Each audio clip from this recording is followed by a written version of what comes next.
curious. From Newsmax New York to talk more about this, we're pleased to be joined by famed attorney and Newsmax blogger Alan Dershowitz. Alan, of course, the author of Abraham, the world's first, but certainly not last, Jewish lawyer. So, Alan, we now see that part of that smart deal with Iran and all that money handed over to the Iranians, close to $38 million, straight to terror groups. How can the president call this a smart deal? I don't see how he can call it a smart deal. It's a very dumb deal. It was very badly negotiated. It was also unconstitutionally implemented by the executive branch without the approval of the Senate. You know, I have a new book out which deals with this. I have a new book out with the intriguing title called Electile Dysfunction, a guide for the unaroused voter. And in it, I deal with the problems of the Democrats and the problems of the Republicans, why this is such a hard election, why people are going to be voting not for candidates but against candidates. And part of the reason that many voters are going to be voting against the Democrats is because of the Iran deal. Now, Hillary Clinton didn't make the deal, but she initiated the negotiations. I supported the initiation of the negotiations, but it was a bad deal, implemented in a bad way, producing a bad result. And as you mentioned this, maybe you can take us through the thought process, because you make no bones about the fact that you're a proud Democrat and obviously of the liberal persuasion. What is it about the mindset of Mr. Obama? A notion of a utopian ideal, some sort of naivete? What is it that prompts him to make a deal like the one we saw with Iran? Well, I think it is a worldview. I think it's a worldview looking to try to find the best among people, even if they are supporters of terrorists. And it's hard to find anything good about the Iranian mullahs. They murder their own people. They throw gays off the roof. They discriminate against everybody. They're anti-Semitic. They're anti-American. But the hope is that negotiation, that reasonable people will sit down and agree, and the negotiation will work. But they're playing us. They're playing us. Sure, they've postponed developing their nuclear weapons, but they haven't postponed the delivery system. They haven't postponed becoming the greatest exporter of terrorism around the world. And we're giving them money to do it. And it's an absolute disaster. Well, the key counselor, you used the term reasonable. I don't know if there's anything reasonable about the ruling junta now in Iran. Let's go to the telephones at 1-877-NEWSMAX, 1-877-639-7629 to Richmond, Virginia for Bill. Hi, Bill. Welcome to America Talks Live. Hey, how you doing today? Doing fine, sir. Y'all talking about the Iranian deal, but that's the second deal. The first deal that was with Obama and Clinton was made with Russia. And let's see how good your memory is. You remember when President-elect Obama sat down with Putin, and at the end of the meeting, he reached over and told Putin, he said, "Don't worry, as soon as I take office, things will change." A little different than that, Bill. Actually, it was the first re-elect, and it was President Obama thinking he was off mic with Putin's successor, saying, "Now look, I'll have a little more latitude. Tell Vladimir I'll have a little more latitude after my re-election." Bill may have had the exact instant wrong, but what about that whole notion? Alan, I heard that, and as a conservative Republican, I went, he's in collusion with the Russians. How can we look at the Obama foreign policy and think anything else? I'm much more worried about Trump being in collusion with the Russians. He may have now you're spouting the talking points. Oh, come on. To literally say that when you have Counselor, when we have the direct evidence of our current commander-in-chief on microphone talking to Putin's successor saying, "I want more latitude," and you're telling us it's Trump. Now, sir, you have put on a political hat that obviously is timed by the fact that we're less than 60 days from the election. Look, as you know, I'm always fair and down the line. I'm critical of Democrats. You like me when I'm critical of Democrats.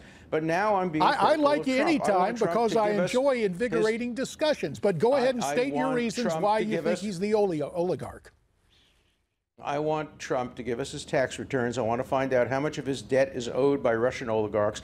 I want to find out why he's playing footsie with the Russians. I want to find out why he encouraged Snowden and others to hack into our programs from Russia. I want to find out about his relationship with Russia, because it's very strange for a right-wing Republican to be so friendly with Putin. You might not be surprised if a Democrat does that. Resetting the relationship was probably not a terrible idea. Saying it off camera was a terrible idea. It didn't work. Putin has become more tyrannical. He took over in Crimea, and he's doing other terrible things around the world.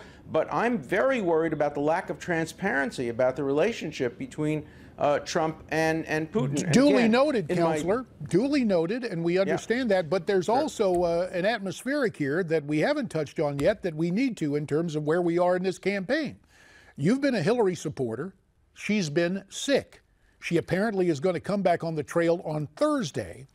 Is part of the play, and we see a coordinated, it's very interesting, Newsweek that might want to respell its name now that it's fallen on such hard times. Newsweek today says there are serious questions about Donald Trump and his relationship internationally with different groups. Now, it's not illegal, but it's part of the notion of planting doubt in the minds of the electorate. Certainly you can agree with me that that Mrs. Clinton's health plants a sufficient doubt in the minds of voters, no matter where they were leaning prior to what happened Sunday. Well, I have an op-ed in today's Boston Globe which acknowledges that her health is at issue. We're entitled to know everything possible about the health of both of them. We're entitled to know everything about the financial health of both of them. We're entitled to know everything about Donald Trump's tax returns. You know, in my book, Electile Dysfunction, I'm saying that there's dissatisfaction with both candidates. There's never been an election in my lifetime where voters are going to be voting more against a candidate than for a candidate. And the reason for that is that neither candidate has been as forthcoming as they ought to be about their health, about their taxes, about their history, about their background, about their views on politics. And so I think the American public is entitled to complete transparency. And I would urge the Clinton campaign to make a full disclosure about her health. We're entitled to know that. When an athlete signs with a basketball team, they have to produce their entire health records. When somebody's running for president, and sometimes that deal is turned down. They're likely. Yeah, because the health. Absolutely. You know, my son is a lawyer for basketball, and I know about that. Oh, firsthand. And the question is, can I go to something else just before we go, because I want to get your thoughts on this. Sure. Former President Clinton sat down with CBS News, speaking out for Hillary and addressing her health problems. Let's look and listen. She's been. Well, if it is, it's a mystery to me and all of her doctors, because frequently, rarely, but on more than one occasion over the last many, many years, the same sort of things happened to her when she just got severely dehydrated.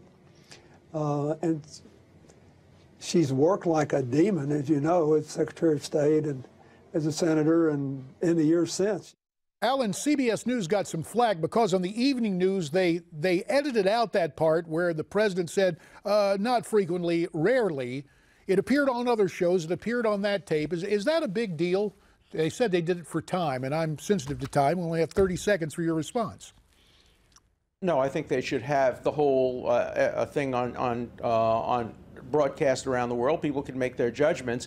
But I think that what we want is both parties and both candidates to be completely transparent. Trump about his tax returns, Hillary about her health, Trump about his health. We don't know anything about Trump's health. All we know, he is the greatest and healthiest guy with the biggest fingers. I think we're entitled to know a lot more if we want to avoid the kind of electile dysfunction that I'm writing about in my book. Yes, the new book, Electile Dysfunction, from our friend Alan Dershowitz, noted attorney, Newsmax blogger, and a guy it's always fun to mix it up with. Alan, thanks for joining us today. When we come back, a pleasure. Yes, Thank sir. You. Thanks, Ray. And he didn't even have the meter running, which is great for an attorney. When we come back, Craig Shirley with more on the health of both candidates and the health of this campaign, the body politic, plus more of your calls. It's America Talks Live, Hour 2.